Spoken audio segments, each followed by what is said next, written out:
Welcome, I'm Elise. And I'm Jess, and this is Spiritual Alchemy, the podcast where we explore the intersection of science and spirituality and how it shapes our everyday lives.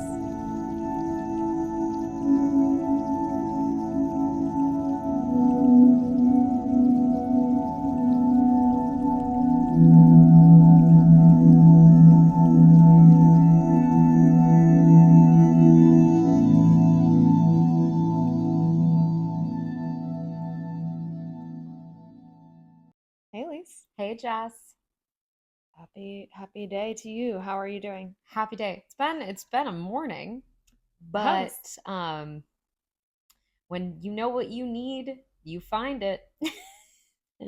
Yeah, I think like self-care, we talked about rituals the other week, and having a self-care ritual to keep your cup filled.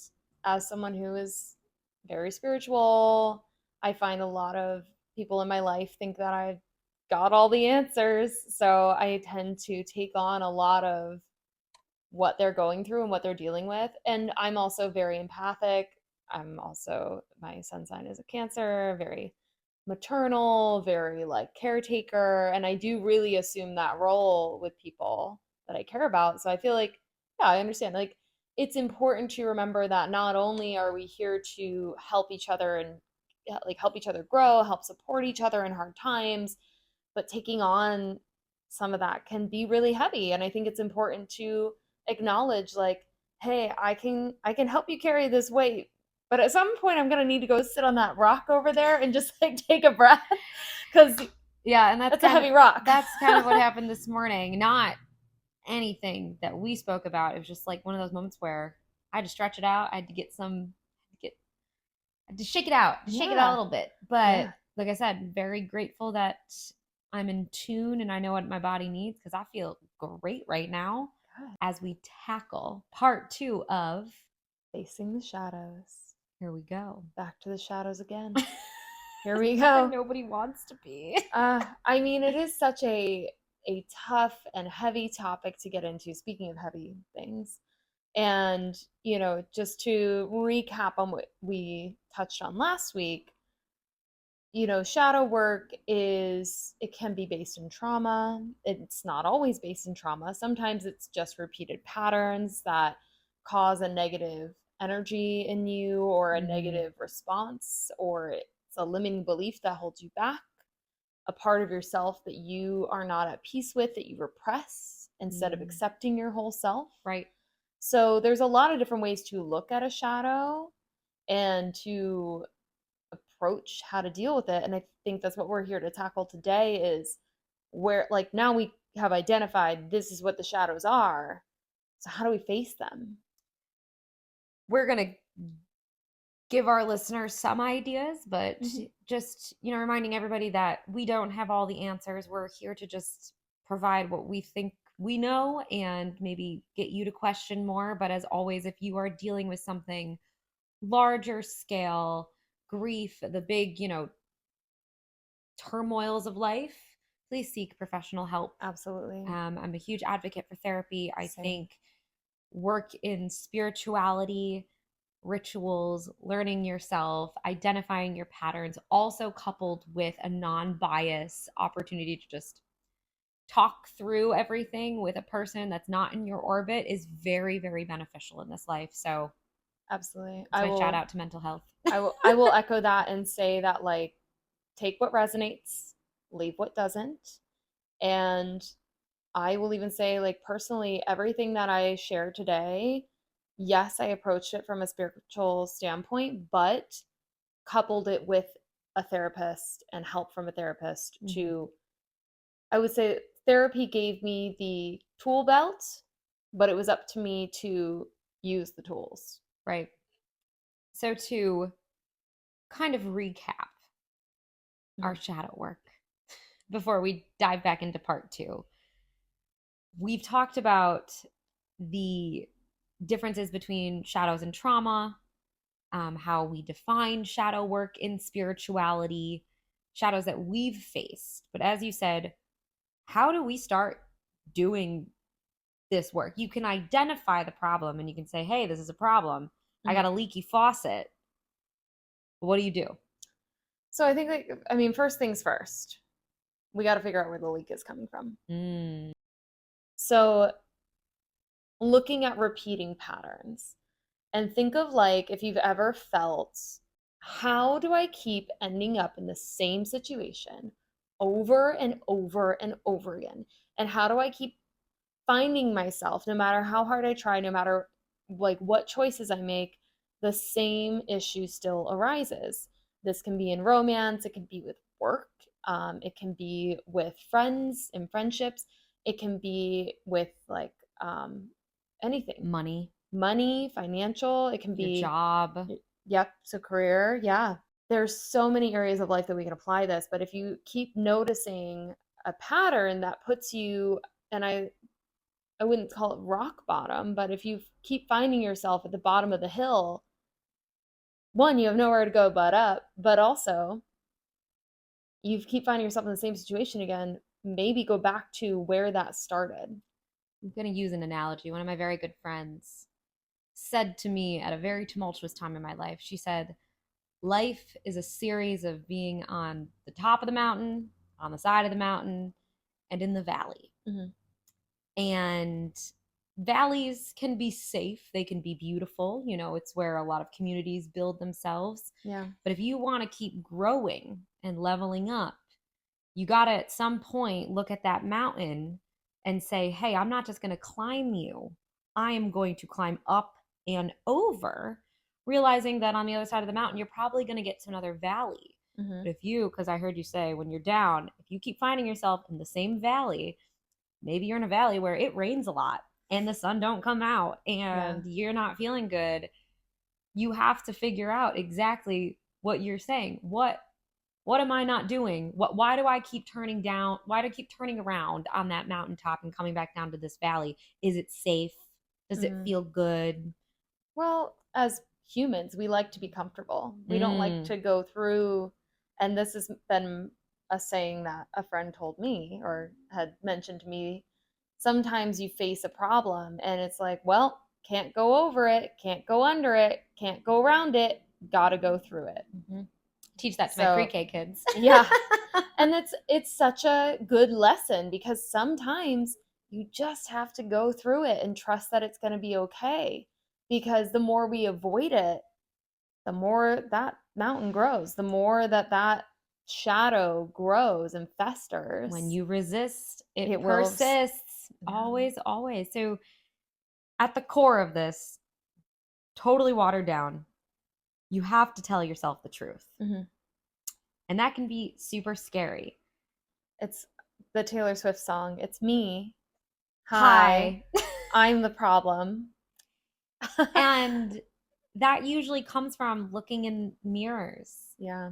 and perhaps not liking what you see. And it's not like physically standing in a mirror and being like, I don't like this. It could be a conversation with somebody that Hmm. really just didn't feel right. What's my favorite thing to say, Elise? Everyone's a mirror. Everyone's a mirror. Everyone's a mirror. Yeah. Yeah. So looking at those people and not and being like, well, I don't like that, I'm going to avoid that. Really questioning what don't I like about it? Hmm. What am I trying to avoid? Is it actually something that I'm trying to detach myself from because I've already learned this lesson, or am I trying to detach myself from this because I don't want to learn this lesson? Hmm. Which is Almost tougher because, again, that leads to the resistance. what are you afraid to feel? What parts of you are you keeping hidden because you're scared? We've talked about how love is the most optimal vibration. I think fear is probably one of the lowest ones Hmm. that you can embody in this, physical form. Absolutely. So, It is the most limiting belief to be afraid of the unknown. Fear is also such a powerful emotion. And we think about the times that we're living in right now. There are a lot of people who oh are yeah. very scared Hmm. for their life and like Valid reasons. valid reasons. I think that type of fear is like that's external. That's something that's a force coming in to change up. your reality. Mm-hmm. But being afraid of yourself and your shadows, you're stronger than that. And then once I personally feel like once you get through those shadows of yourself, I guess it never, I don't want to make it sound like once you get through it, the work is done, because the work is never done. But it's kind of, let me bring it back to the phrase about it's learning to dance in the rain. Mm-hmm. It's going to rain. The storms are going to come. Mm-hmm. Are you going to cower with fear and hide in the shadows, or are you going to learn to dance in the rain? And it's learning these skills from this toolbox that allow you to navigate the storms and not drown Mm-hmm. in the floodwaters. Yeah. And there is no linear path. I remember when I was trying to like pursue my life as an artist, I would talk to so many people. I'm like, what do I do? Which way? I don't know what to do. And everybody would try and tell me, well, first you got to get an agent, and then you have to do this, and tried to make it seem like there was some exact roadmap to become an artist. And I found out there is no roadmap. Everybody's map is different. And I would almost say the exact same thing pertains to shadow work. Mm-hmm. You can read every self-help book. You can go to therapy every single day. You can go to group meditations. Everybody's roadmap is different. So my favorite thing about spirituality is that it is so personal. Mm-hmm. While it is a practice that does help open you and connect you to the people in the world around you, it is also a practice that is your practice. Mm-hmm. And, I think it's cute when I'm like scrolling on, social media and I see someone who's like, if you're ready to manifest this into your life, this is how you do it. And I'm like, that is so great that that's how you like to manifest. That is so great that that's how you like to do your healing work. That's so great that that's how you like to do that. I'm not going to do it that way because that doesn't feel good for me. I have like my way of doing my healing work that has worked for me, in the same way that I fully respect everybody else is not going to want to do things that way. You bring up a very interesting point that may ruffle a few feathers in our community. There is so much more work that has to go into yourself before you can call in what is probably for you and Mm-hmm. aligned with you. But what we've said before, you have to tune to the correct radio frequency before Mm-hmm. you can even begin to manifest your dream life. And I mean, like, here's the thing again, like, more power to you. You want to share some knowledge, it worked for you, great. But not And everybody's the same. and some people could probably argue that we're here doing the same thing. I mean, we're here telling people how we've healed and Mm-hmm. sharing how we've gone this journey, but like, I'll be the first to say the what worked for me might not work for you. You might need to approach it a different way. But what I hope for everybody is that when they approach this work, it does start with things like being honest with yourself. It does start with removing the fear. It does start with looking at the patterns and calling yourself out and just being like, I want to get off the merry-go-round. I want to stop this. I don't want to repeat this cycle again. To quote you from the other day, I'm tired. Aren't you tired? Like, this is the thing about shadow work. Is sometimes I talk to friends who are going through their stuff and just try to be supportive and listen, and I try not to give too much advice because I made a rule for myself that I was like, I can't be putting that kind of energy out. Like, I'm here to listen, I'm here to support. If you and I'm very honest, and I will say a lot of the things that like my friends don't want to hear in their situations. And it's so funny to talk to people who are resisting, like they know what they need to do. You And always you all always know what you need to you do. always know what you need to I'm do. always that cheerleader in your corner where people call me, they're like, I can't make a decision. I'm like, yes, you can. Yep. You didn't call me to get my advice. You called me to talk it out. So you tell me, what do you have to do? Oh, I've been going in a circle with a friend recently where I'm like, what's your gut tell you? I'm having trouble listening to my gut, but I'm listening to my gut and it's telling me this. And I'm like, so you do listen to your gut then? Like, it's yeah, and it's what's funny is like sometimes yeah, you do have the answer, but you're scared of what that means. Yeah. Because what it does mean, and what a lot of times what happens when you finally face these shadows, is that your world crumbles in your favor. And that's the part that people forget. Your world will crumble. Everything that you know, when you let go of that limiting belief, will break down. But what's on the other side of that wall is something so much better.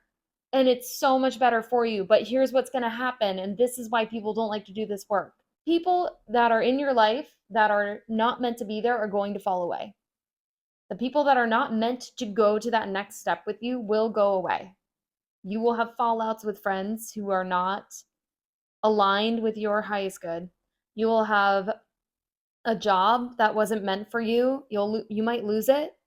The universe might be like, and in the moments, it feels like you're free falling. And then you kind of just have to surrender and trust that you're going to have a soft landing. And not just a soft landing, but one that is when you get your feet on the ground and you look around after you've done the work and after all this chaos of like your world just getting a complete reno. What a beautiful sight that is to see a new version of yourself and a new version of your life. And then when you look back, I mean, hindsight's 2020. So always. So when you look back on the life you left for the healed and I would say more aligned life that you want to be living, what a beautiful view. Yeah. And I think the roadmap, I hope your roadmap is different. I hope you live such an authentic, unique, different life than every single person. And you learn that your voice is the most important part of the story. It's not about anybody else. And this might come off very selfish for some people, but we only have ourselves. Yeah. And when you're aligned within yourself, for yourself, everything else aligns. So you should be the love of your life. Yes. Yes, bitch. Yeah. I started saying this like a while ago that, and I don't have children, so I don't know how I would feel at that point. But as the singular person I am right now, and I think about partnerships and like my priorities in partnerships, I would want my partner to put themselves and their personal needs, their rituals, their daily routines, their self-care, like taking care of them, put that first. No, that's how my partner is. Then put me, and not in a way of like be selfish, but like, hey, don't pour your whole cup into me. I should not be your first priority. It is the most attractive thing to be with somebody who knows what they need. It's attractive to be with somebody who takes care of themselves. And we'll put that first. And don't get me wrong, it's not always the easiest conversations, but it's like, hey, you haven't run today? You should probably go do that. Yeah. And guess what? They're happy at the end. Yeah. The most attractive thing in a partner to me is like, are you working on your goals? Because I'm working on my stuff. Are you working on your stuff? I want you to go do your things. I want you to focus on your goals. We can still be each other's cheerleaders. In this fast-paced hustle culture that we all live in. And because we are just coming out of this narrative of like this 1950s, American household where you get married, you have kids and you have your jobs. So we're really stepping, Gen X did that. Millennials are really like breaking down these boundaries, and then Gen Z and they're killing it after us. But I think often in this urgency culture, there's still this small part of that's like partnership is the goal. And so we put aside our shadows to find that person. And then there's that blissful, like, first year, if you make it a year and a half, your chemicals are kind of bonding to each other.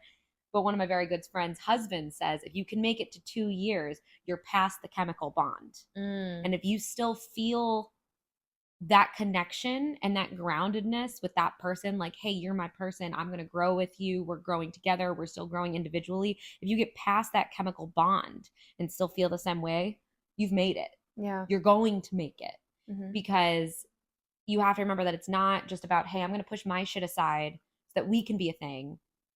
It's, let's do it together. Well, I think also like the other thing too is like, don't seek a partner to heal you. Don't rely on your partner to do your shadow work for you Or even with you. or with you. If they want to, that's great. But it is not their job to stand by their side. No. And that is unfortunately, I think a lot of times what happens is people seek partnership because we value it so much. Being single and choosing to be not partnered up is also like a little bit more mainstream And now. also powerful. And powerful. Stand in your power. Stand in your power. But like how interesting that like there is also this kind of like, I would say like deep-seated desire that like if somebody else can love us, then maybe we can love ourselves. You gotta love yourself first. But here's the thing, like, yeah, if you don't love yourself first, at some point, those insecurities are going to come creeping out, and those are shadows. Those shadows don't go away because you're hiding behind your partner's mirror. Let's wrap it back to, let's get back into does this. science define shadow work as something different, like trauma or trauma and how to heal the trauma? And something with a letter T, like trauma. You know, my guy Carl, love him, Carl Jung, Swiss psychiatrist or psychologist, he has quite a bit to say about the shadow. In Jungian psychology, the shadow represents the repressed and unconscious aspects of the personality that the conscious ego rejects or denies. So it's not inherently bad or evil, but rather a collection of traits, impulses, and behaviors that the individual considers undesirable or socially unacceptable. He believed that confronting and integrating the shadow is essential for self-knowledge and wholeness. It forms during childhood through interactions with caregivers. I've said this before. It goes back to your nurture. Your nurture. Internalized beliefs about what's good and bad. We talked about this. Judging. How were we taught to judge what was good and bad? Who taught us? The adults in our world. The shadow is not the literal shadow, but a symbolic representation of parts of ourselves that we reject, fear, or we're ashamed of. Okay. And it's, you know, more detailed.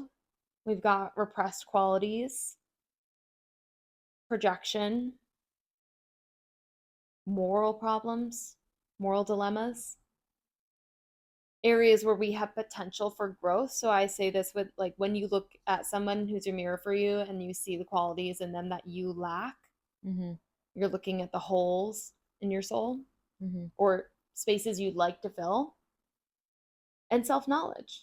And there is a bit of an inherent darkness in all of us. But it's a learning to not be afraid of the dark. We said before. Because it's all about balance, right? Like we have to have balance within ourselves and in our souls and our daily lives. You can't be all one and not the other. Just like the Wheel of Fortune, it keeps turning, good and bad. You know? Can't be all sweet and no spice. And modern research has proven that repressed emotions impact mental, physical health, and they have now proven that trauma can be stored in the body and disrupt the nervous system. I was reading an article about how obviously we know about how physical abuse can, I mean, absolutely horrible, how that affects not just physically your body, but your brain. Yeah. But they're now finding that mental abuse can affect the brain in the same way that physical abuse is stored. So when they scan the brain of like a PTSD patient, maybe somebody who Mm-hmm. went to war and was injured, somebody who was mentally abused, and they scan their brain, they're identical. Yeah. But the mental abuse patient didn't have anything physically happen to them, which is crazy to think about, that the body and the mind internalizes it all the same way. The thing about mental and emotional abuse is that a lot of it is teaching you to not trust what you believe to be true. Because people who are psychological abusers use things like gaslighting, use things like manipulation, and I've seen it so many times, I've experienced it a few times. It's so like it does fuck with your brain to have somebody be like if we read a story together, we read the same story. The Mm-hmm. dog walked over the hill and went into the pond. And then later I was like, yeah, the dog walked over the hill and went to the farm. And you were like, no, the dog walked over the hill and went to the pond. No, no, no, the dog went to the farm. I'm sure the dog went to the farm. You're not remembering it correctly. This is what happened. The dog went to the farm. Mm-hmm. And you're like, no, but I know the dog went to the pond. And I get upset now. No, the dog went to the farm. You're dumb. You're stupid. You don't remember anything. You don't remember anything right. You also forgot this, this, and this. I'm going to pull up past things that you forgot. You can tell I've dealt with this before. Like now I'm keeping a track record of all the things that you've forgotten that maybe you haven't really forgotten. Now I'm going to convince you that the dog went to the farm at the end of the book. And you're going to second guess yourself. Mm-hmm. Oh no, did the dog go to the farm? Who knows? It messes with your brain. It messes with your head because then you start questioning everything. Also, trauma messes with your memory. PTSD, as a trauma response, you will block out periods of time Mm-hmm. because it is too much for your brain to handle. It's very sad, but it's kind of we don't know much about the brain. We know a lot about the brain, but not a lot. But like Yeah. when you think about that, What an organ. but your brain has like a fail safe built in. Like, hey, if this is too much, we're just gonna block it out. Yeah. What? I mean, just to double down and reiterate, we are talking about a multi-layered aspect, that shadow work overlaps with inner child healing, overlaps with trauma healing. It's a multi-layered cake. It is such a deep topic. And it's an ongoing commitment to do this work. And it Mm-hmm. requires honesty and compassion and courage. And I will share myself, there have been snippets of time in my life where I've been like doing really heavy shadow work, and then it becomes too much. So I pull back for a couple months, and then I dive back in, and then I pull back. It's not like it's a consistent, ooh, I'm going to give 10% to my shadow work every week. Sometimes it's a lot and sometimes it's nothing. Yeah. The thing about shadow work too is that, like you said, it's an ongoing process, ongoing commitment. And I said this last episode as well, you will not just have to face that shadow once. Mm-hmm. You don't just face your shadow and it goes away. Uh, it is loud at first. Mm-hmm. You have a trauma, your brain blocks it out. Says, we're not going to deal with that. We're going to protect you. So let's not remember that. Mm-hmm. But these little shadows creep out, kind of like little breadcrumbs. And you start to see these patterns, and you're like, where did that come from? And then you start to go back. And you go back and you go back and you follow the patterns back to their beginning. Mm-hmm. And let's say you get back to that thing you shut out, and it's just a door. And you have to be brave enough to open that door. And when you first open that door, because think of your trauma as like banging on that door, it's trying to get out. So as soon as you let that door out, it's going to come back. It's going to come back full flood. It's going to overwhelm you. Got to clean house. Got to clean house. But let it be loud. Let that first time show you that you can face it. Let it show you that you are strong enough to confront it. Because then the second time you walk up to that door, it hasn't been repressed for many, many years trying to get out. Now it's like, okay, well, we've done this before. I know They open up, they say, hello, old friend. Yeah, and we're like, I know what to expect this time, and you know what to expect this time. So when you open the door, you can kind of step back and see it clearly again and like look at the pattern and say, okay. Then every time you go back and revisit it, we start to heal it. Yeah. And facing the darkest parts of ourselves allow us to reclaim our voice and rewrite our personal narrative. You truly get to decide every single day who you want to be. And it's very easy to slip back because that's safe. My valley is safe. I've been there for a while. It is scary to look at that mountain and go, another day, I'm going to climb up. Maybe I'll get closer to the top and I'll see into the next valley. It is scary, but you are rewriting your personal narrative.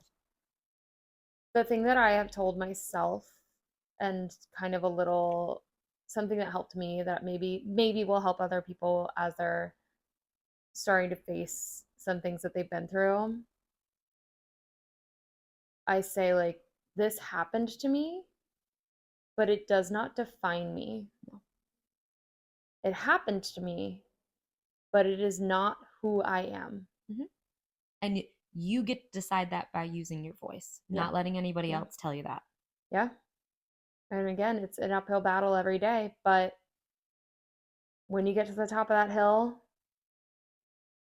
man, do you feel unstoppable. Yeah, you do. So identify a belief you inherited in childhood. Where do you think it came from and how does it limit you today? Notice a physical sensation or emotion that surfaces when you recall a difficult memory. What might your body be asking you to feel or heal? So like identifying, is it my chest? Is it my arm? And just sitting with that. And then my favorite, imagine a simple ritual or choose one, a song, a movement, a breath practice, maybe your favorite dance move. Maybe you like to twerk or just dance it out. And use that ritual of a song, a movement, a breath practice to welcome a feared part of yourself in. If I allow sometimes when I'm feeling something really heavy and I start to cry, I will give myself a hug and just kind of feel that pressure of you can hug yourself. There you go. No, like that's a thing. Right. You get the same endorphin release from hugging yourself. So there you go. If you can't think of one, go ahead and hug yourself. I'll give you that one. So those are some journal prompts, but also, actual physical small aspects that you can do if your brain goes to these places. That's what we got on shadows. Yeah. Thanks for joining us today. We'll catch you at the next one.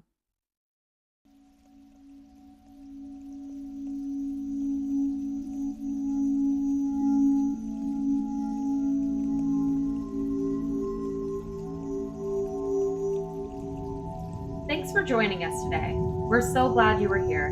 For more information on our episodes and to connect with us on social media, follow us at Spiritual Alchemy Podcast on Instagram, Facebook, and TikTok. Stay golden!